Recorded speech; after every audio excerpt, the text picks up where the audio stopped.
Welcome back to Your Real Estate Voice with Barb Schlinker. She's the host of the program, and this is the weekly radio show that informs and it educates you on how to buy or sell real estate with Barb Schlinker, the owner broker of Your Home Sold Guaranteed Realty.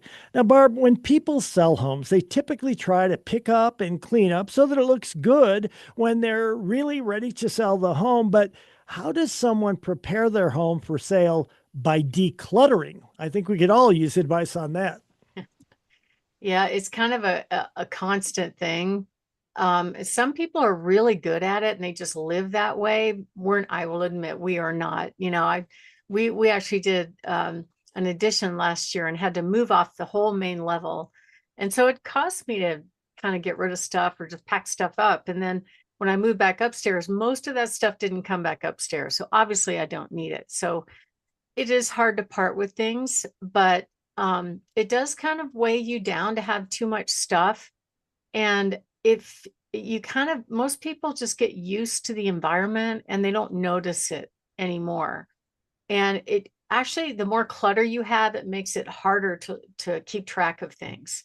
So you really want to make sure that you try to stay on top of it and just do it periodically, whether you're moving or not. And how do you know you have clutter? Generally, if you just want to take your phone, turn it horizontal, right? And then take a picture of the room horizontally and then look at it in a bigger format, like an iPad or a computer, it's going to speak back to you right away if you have too much stuff, right? And the whole idea is to just minimize the things and get rid of the things that you're not using. Other people might be able to use it. You can donate your clothes, you could donate your furniture. And in general, I look at these all the time, I'll see pictures of homes online where they did zero decluttering. I looked at one yesterday. It was really strange because the description did not match the pictures. The description said, "Oh, beautifully remodeled home, blah, blah, blah." And then you look at the pictures and you go, "Ugh, I don't think so. If it was remodeled, we can't see it because it's hidden behind all that junk." And they had dramatic paint. I'm like, there's no way this thing. So I don't know if they just cut and pasted a description, threw it in there and didn't care. I'm not really sure. But at the end of the day, the buyers are not buying your stuff, right? And they sometimes can't see past it. So I've had buyers tell me, if I see a picture of a home that's online that has a bunch of clutter, it tells me they don't care enough to present their home properly, and there's probably going to be a lot more problems. So they will reject a house just over that one thing. They'll just assume that the home is not cared for enough. And they can't really envision themselves living there, which means that you can't get them in the door. And that's the trick these days, is getting them in the door. And why do you think builders, have you ever been in a new construction model, set things up and make it look so clean? And it's the furniture is beautiful and the music is on and it smells good. Why do you think they do that, Richard? Well, because it's going to work, whether it's the smell of the cookies or the appearance of the home, there's a reason they do it because it works, I assume. Yeah, and if you go take a look at a house being built that's in the framing section or framing phase or the drywall phase, it's really hard for the average person to visualize what that home is going to look like. Even if you go in a room where the vanities are gone, you're just seeing drywall and that's it. It's hard to tell what's going to be the end result. So that's why they put up models, and those models make those buyers fall in love, and they are all in at that point. So that's how they visualize it. So they make that happen. And even a home at foundation, you can't tell. It just looks like a hole in the ground. So they do this and they're very successful at it. They're well furnished, they're neutral, they look good, they don't have clutter, they smell good. Some of these builders actually put in, just like if you go in, you ever notice when you go into Dillard's, it has a certain fragrance? Did you ever notice that? Absolutely. Yeah. So that's a system that they introduce into the air to make it smell fresh and clean. I had a client that actually did that for a living. He sold fragrances for big commercial production. So they do stuff like that. or they'll bake cookies. That will do it every day. So if you have your home on the market and you're having an open house, it doesn't hurt to throw some cookie dough in the oven. But you have to leave the cookies out. If you're going to bake cookies, you can't just take them with you. You have to leave them out because it's going to make the buyers drool for sure. But you want them to fall in love, right? And even in this market, it's critical that you declutter the home. The way you would tackle this, it's kind of like eating an elephant for most people, is you take it one room at a time. So what are the rooms? Let's start with number one, curb appeal. The buyers spend the most time looking at the outside of the home online. So you have to get those outside pictures right. So what does that mean, especially in the wintertime? You want to freshen up the mulch beds. You can't really expect green grass or anything like that, but maybe give the bushes a haircut. Freshen up the front door. We could have warm days here and there where you could repaint the front door. You certainly can replace that fractured plastic doorbell, please, because that makes a bad subliminal impression when the buyers are walking up to the door. Sweep off the front door, put a fresh mat down, put some even fake flowers is a good thing. In the living room, minimize the furniture that's in the living room, and you want everything off the tables, everything off the counters. They don't want to see your stack of movies. They don't want to see any of that stuff. Just put everything away. In the kitchen, everything off the counters except the coffee pot. And please put away the dish towels hanging on the stove or the microwave because they just don't look pretty in a picture. Followed by the master bathroom. That's the next most important room.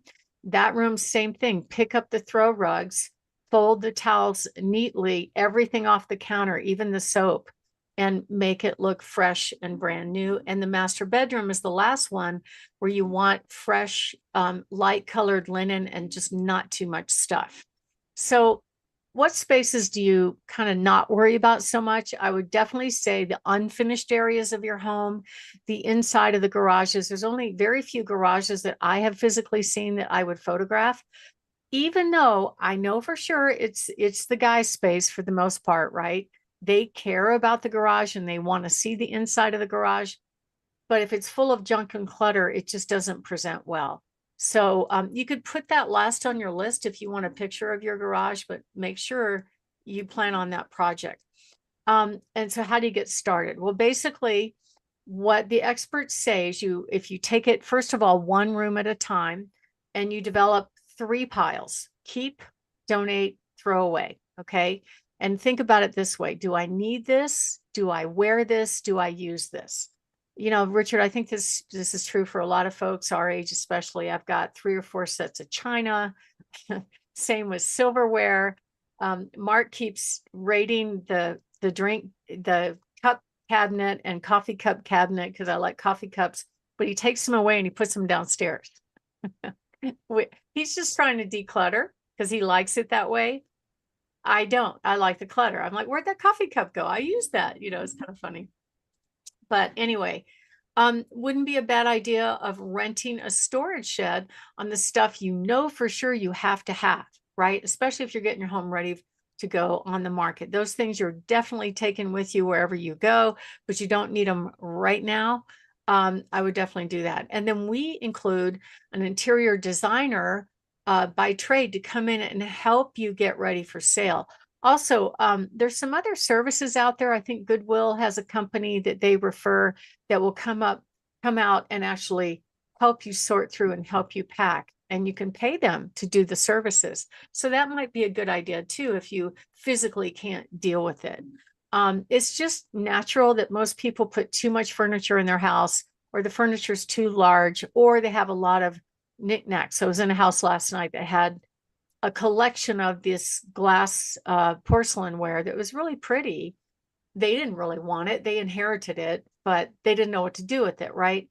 You don't want breakable things around when you're showing. Not that, it's not going to be like my puppy coming through your house, but it's going to be, you don't want anything that they could lift, especially if it's valuable. We don't see that happen too often, but you have to think about it if it's valuable to you. And then as far as furniture, you could donate it, you could give it to charity. I would ask the family first. We let our clients or anybody that calls use our moving vans. We have 2 moving vans for free if they need to borrow the vans to take stuff around. We're happy to let you borrow the van. For me, it's wrapped. It's got my phone number all over it. So I'm delighted it's driving around town. So if you need help with that, give us a call at 719-301-3900. My name is Barb Schlinker. I'm the broker owner of Your Home Sold Guaranteed Realty. Barb has the buyer's team and the host of this show, Your Real Estate Voice. And when we come back, we're going to talk about some things that you should consider letting go of on your declutter journey. Richard? You're listening to Barb Schlinker on Your Real Estate Voice. She is with Your Home Sold Guaranteed Realty. And if you're interested in selling your home, you want to call Barb at 719-301-3900. And we're talking, Barb, about the best ways to get a house ready for sale, and that is decluttering. So, Barb, what are the top things that home sellers should consider before getting ready to downsize and preparing that home to sell? Well, first of all, I would say, generally you're gonna think a little bit clearer if you've decluttered some spaces. It's gonna feel kind of good. So here's some things just real quick that you should probably look at donating, getting rid of. Vases for flowers. I have a whole bunch of these that I need to get rid of. Kitchen gadgets. I have an apple peeler that is so hard to use, makes a big mess. Can't wait to get rid of that one. I've got computers. I have computers that are old and dead and pause up, but I don't know how to kill the hard drive. So that kind of stuff, I would research how to take care of that. Overflow of tote bags, grocery bags, manuals. Most of the manuals can be gotten online. Gift wrapping supplies, cookbooks you're not using, old paint. There's a place on Mark Sheffel where you can donate old paint, extra tea and coffee, extra linens, and grandma's china. That's just a short list. But you get to decide room by room by room. And if you are thinking of making a move, give us a call, 719-301-3900. If you don't want to do this and you want to sell your home as is for cash, we can help you do that too. Just call us, 719-301-3900, or go to barbhasthebuyers.com. Richard? You're listening to Barb Schlinker of Your Home Sold Guaranteed Realty. You've got some hot new listings, Barb. Tell us about them. I do. I have a property owned by the VA way out in Yoder on 35 acres, priced at $209. I have a beautiful townhome down in the 80906 zip code, D12 schools, priced at $335. It's got kind of like a 2-master setup. I have a gorgeous home on 2436 Mead, priced at $325. A lovely home up in Woodland Park on Pinecrest, priced at $519 on 4 acres. Spectacular home on 7191 Ross Drive on 1 acre with 4-car garage plus a lot of sheds, priced at $759. Amazing home on 7144 Wintry Loop in Rock Rimmon. This one's priced in the mid sixes.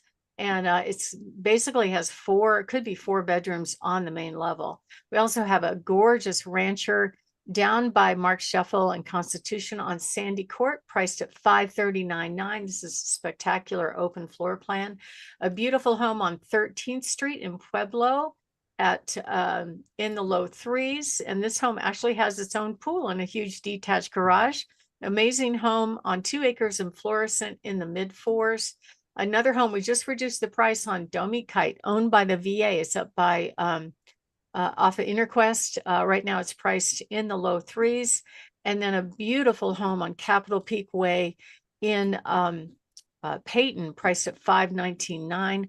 And then we also have another home in the Broadmoor, priced at $659. And this home backs to NORAD. And we have a gorgeous lot on Hidden Valley, priced under $55,000. So if you are thinking of making a move, give us a call at 719-301-3900 or go to barbhasthebuyers.com. Richard?